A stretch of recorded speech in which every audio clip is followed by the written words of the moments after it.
Hey guys, hope you're doing well. In the last video, I showed you some of the girls that have shed out, and one of the comments that I got was that I should have narrated during filming. So I'm going to do that for this video. I'm going to show you the girls that were hatched in early 2016 up until the end of June. So let's go ahead and check them out. Alright, so what I have here is a pastel het clown.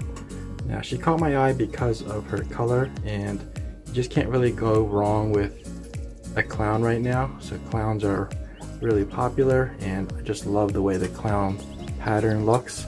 So she's definitely going to be going into a clown project. A good pastel like this will complement just about any gene, especially with the boys that I have. And I can't really say too much about her. She's kind of on the small side right now, so I don't really know what to put with her just yet.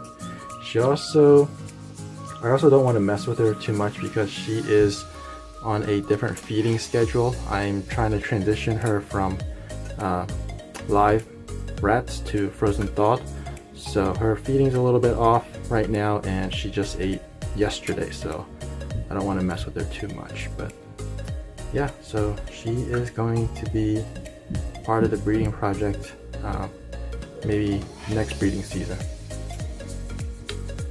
Here I have is a ivory. If you're not familiar with ivories, this is the super form of a yellow belly. She has 2 copies of the yellow belly gene, and that's what produces an all white snake. She'll show you her head. You can see that she has black eyes instead of blue, so not the blue eye leucistic, this is the black eye leucistic. I really like this complex. It consists of other genes such as the spark and the spectre, gravel, asphalt, and I think there's a couple others that I can't think of. It's quite amazing how 2 subtle genes within this complex can come together to form something so drastically different. I have quite a few options when considering what to pair with this girl. She, since she has 2 copies of the yellow belly gene, I won't get any normals from her. The worst case I would get is a single gene yellow belly. On the downside to her is that every bit of dirt on her shows up, so I have to do my best to keep her tub as clean as possible because she is all white. This year will be her first year breeding if she will lock with the male. So far she hasn't shown any interest whatsoever. The yellow belly and orange dream seem to go really well together, so I've been trying to put her with my orange dream, and in the future I'll probably get into the gravels and the asphalts to make highways and freeways. So that's it with her. So over here I have a pied het albino. I got this girl specifically for an albino pied project. It's one of the first recessive combo projects that I'm going to be attempting. Both the pied and albino gene are both recessive, and when combined together it makes an amazing looking animal, which is yellow orangish pattern with sections or bands of white. Just an overall bright and clean animal. When I first got her, she was on mice, and I had to slowly switch her off that onto rats, and now she is on frozen thawed rats. She's taken several meals on that prey item, and now her feeding has slowed down a little bit, so I'm going to let her do her thing as long as she's not losing weight. I think she only locked with my male albino het pied once out of 3 times. I'll have to check her records, but I think it was once. All I can do is hope they lock and pray to the odd gods. She's a little bit jumpy. I'm going to put her away, bring out the next snake. So here is another pied girl. This one is a pastel pied het for lavender albino. This one came to me from JKR, Justin Kabilka. I originally reached out to him for one just like this, but it was already sold, and just out of nowhere he presented this one, and I just couldn't say no. There weren't many of snakes like this at the time. and this one happens to be pastel, also low white, just the way I like it. She's part of another double recessive project, Lavender Pied. It is similar to the Albino Pied, except it's much more orange and much more oranger than the Albino Pied.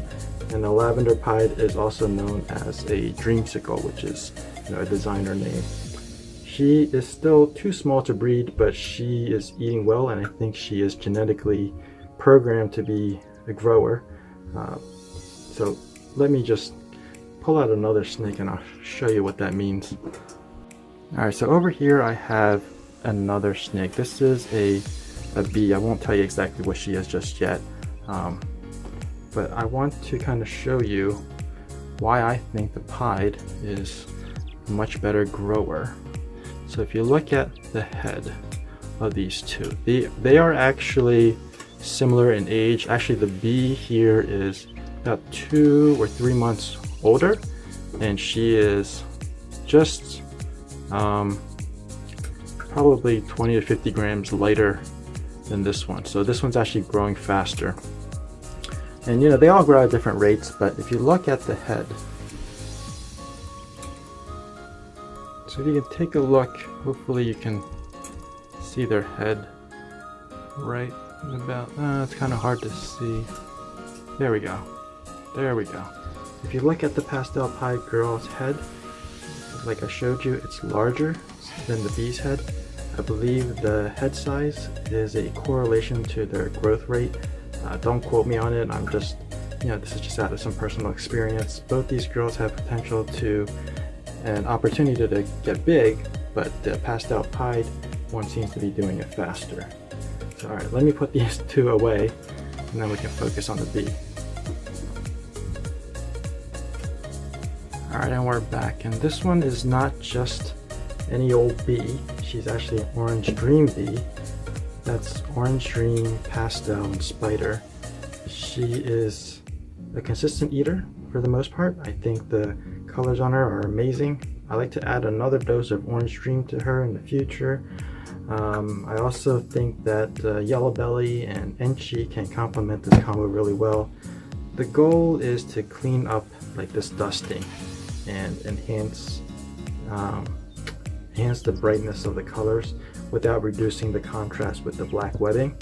I wouldn't want to add another pastel or lesser because I think that might lighten up the black a little bit, so we'll keep that out of the mix. And you know, when she gets up to size, I may put her with like a Mojave Orange Dream, because Mojave is another one of those genes that adds contrast and brings out the yellow.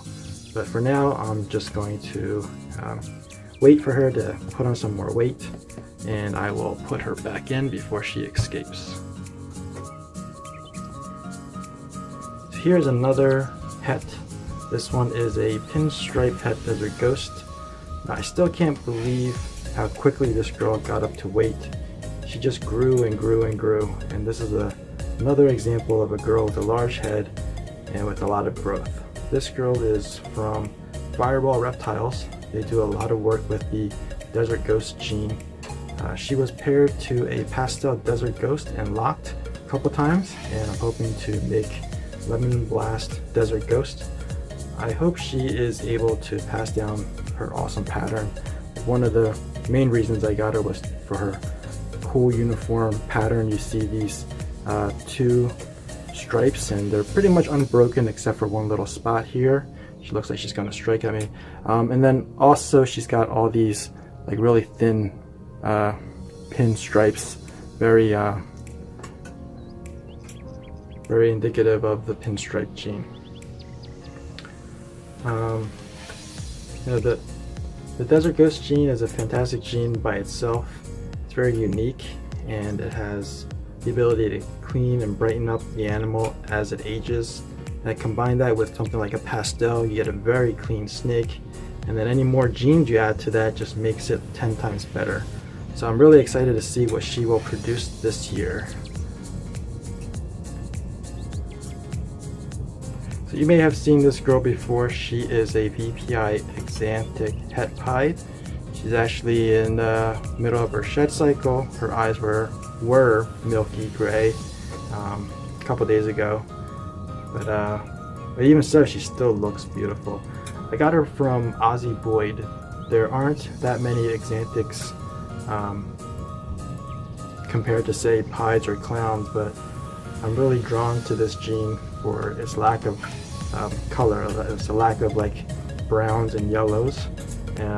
Simply black and white contrast just really attracts me.